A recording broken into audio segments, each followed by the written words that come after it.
Hello दोस्तों, इससे पहले कि आप वीडियो देखें जो आज मैंने बनाई है, मैं चाहूँगा कि आप यहाँ रुकें और अगर आपने अभी तक चैनल को सब्सक्राइब नहीं किया तो सब्सक्राइब करें। सब्सक्राइब किया हुआ है लेकिन ज्वाइन नहीं किया तो ज्वाइन करें, ये बहुत ज़रूरी है। इस वक्त जो सूरत-ए-हाल बलूचिस्तान में चल रही है और खैबर पख्तूनख्वा में चल रही है और 29 सितंबर को जो हड़ताल होने जा रही है सो कॉल्ड आज़ाद कश्मीर में, उसने हमारे ऊपर काम का बहुत ज़्यादा बोझ डाल दिया और बहुत सारी जो ख़बरें हैं जो हम शेयर करना चाहते हैं, हम उस पर वीडियो बना के डालना चाहते हैं, वो हमसे मिस हो रही हैं क्योंकि हमारे वसाइल जो है वो बड़े महदूद हैं। तो इसलिए आपका पेड मेंबर बनना बहुत ज़रूरी है। ये बहुत ज़रूरी है कि आप यहाँ रुकें, ज्वाइन करें, सब्सक्राइब करें और फिर वापस आके बाकी वीडियो देखें। नाजरीन, बेबगर बलोच की हालत बड़ी ख़राब है। आप जानते हैं कि वो डिसेबल हैं, माजूर हैं, व्हील चेयर पे हैं और इस वक्त उनकी सेहत ख़तरनाक हद तक गिर चुकी है और इस वक्त उनकी जान को ख़तरा है। नाजरीन, जो ख़बर हमें आई है उसमें यह बताया गया है कि मरकज़ी रहनुमा बलोच यकजहती कमेटी बेबगर बलोच की सेहत जेल में ख़तरनाक हद तक बिगड़ चुकी है।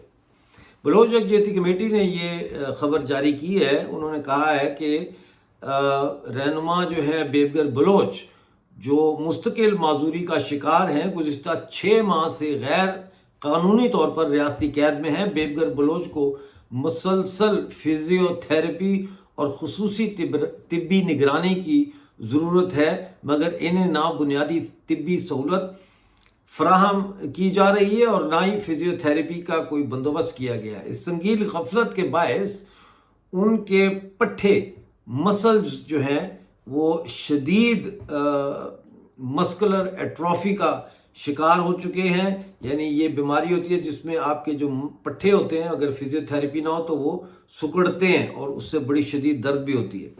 उनकी टांगें नीली पड़ चुकी हैं क्योंकि फिजियोथेरेपी नहीं, एक्सरसाइज नहीं है, तो ब्लड सर्कुलेशन का मसला है जो कि खून की रवानी और ऑक्सीजन की शदीद कमी की अलामत है।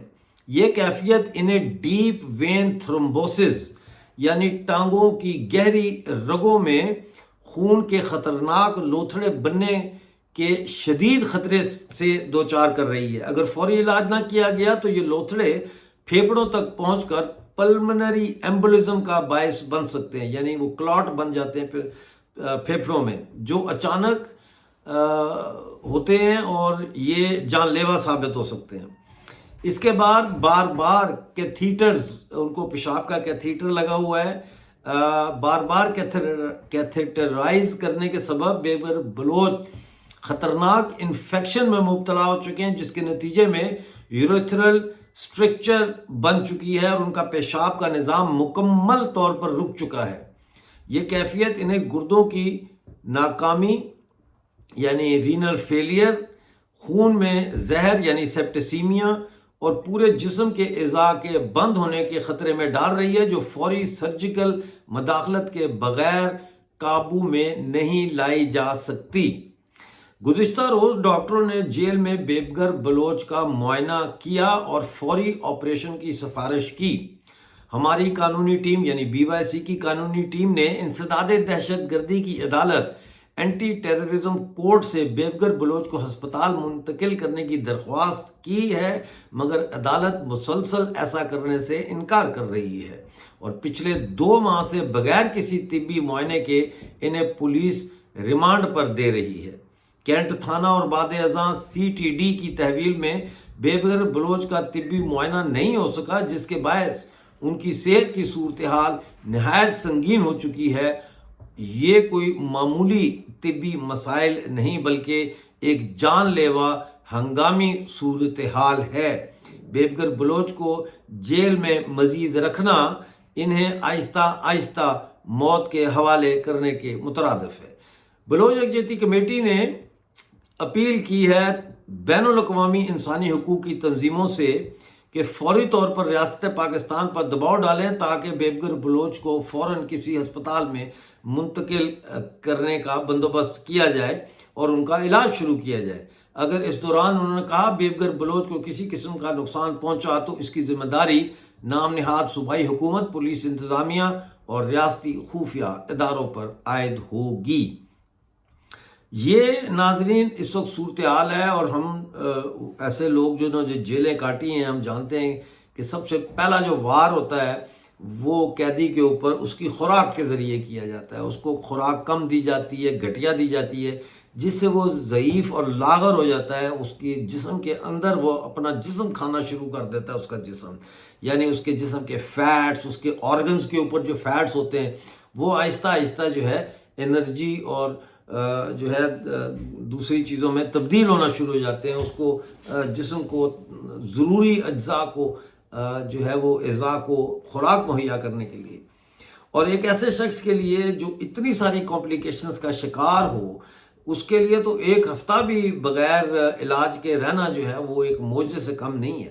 اور بیبگر بلوچ جو ہے وہ 6 ماہ سے یہ تکلیف کاٹ رہے ہیں۔ اب مسئلہ یہ ہے کہ بیبگر بلوچ کو کیسے ہاسپٹل میں لایا جائے، اور کیوں نہیں لا رہے یہ کیا یہ چاہ رہے ہیں کہ آہستہ آہستہ ان کی پہلے ہمت توڑیں، پھر ان کی صحت توڑیں، اور پھر جو ہے ان کو اس دنیا سے روانہ کیا جائے؟ اس قسم کی کوئی پلاننگ ہے؟ کیونکہ آپ جب بھی دیکھتے ہیں عدالتوں کے اندر یہ جتنے بی وائی سی کے لیڈر ہیں یہ ہنس رہے ہیں، یہ مطلب ہے کہ ان کے چہروں پر کوئی پریشانی نہیں ہے، تو اس میں تو پھر ریاست کامیاب نہیں ہو رہی ان کی ہمت توڑنے میں۔ تو پھر مقصد کیا ہے؟ بیبگر بلوچ کے لیے ہم سب دعا گو ہیں، اور میں آپ سے بھی کہوں گا کہ اس ویڈیو کو زیادہ سے زیادہ شیئر کریں تاکہ بیبگر بلوچ کے حوالے سے زیادہ لوگوں میں اس بارے میں جانکاری پہنچے۔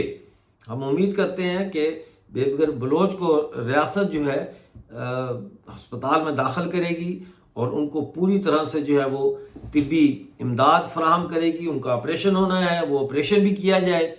ان کے کیتھیٹر کی جو انفیکشن ہے یہ بڑی خطرناک ہے، کیونکہ یہ پیشاب کی نالی سے اندر اوپر گردوں میں چلی جاتی ہے، اور گردوں میں پھر یہ جا کے جراثیم جو ہے وہاں بیٹھ جاتے ہیں، وہاں پھر یہ ملٹی پلائی ہونا شروع ہو جاتے ہیں، اس سے رینیل فیلئر ہوتا ہے۔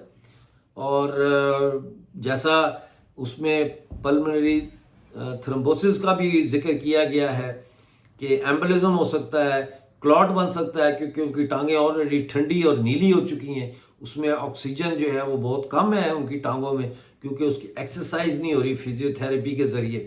تو یہ وہ چیزیں ہیں جو ہمیں نہ صرف یہ بتاتی ہیں کہ پاکستانی ریاست کتنی بے حس ہے، بلکہ یہ بھی بتاتی ہیں کہ پاکستانی ریاست اصل میں کتنی ظالم اور جابر ہے۔ بہرحال دیکھتے رہیے ہمارا شو، ملتے ہیں اگلے شو میں، اس وقت تک کے لیے اپنا خیال رکھیے اور مجھے اجازت دیجیے۔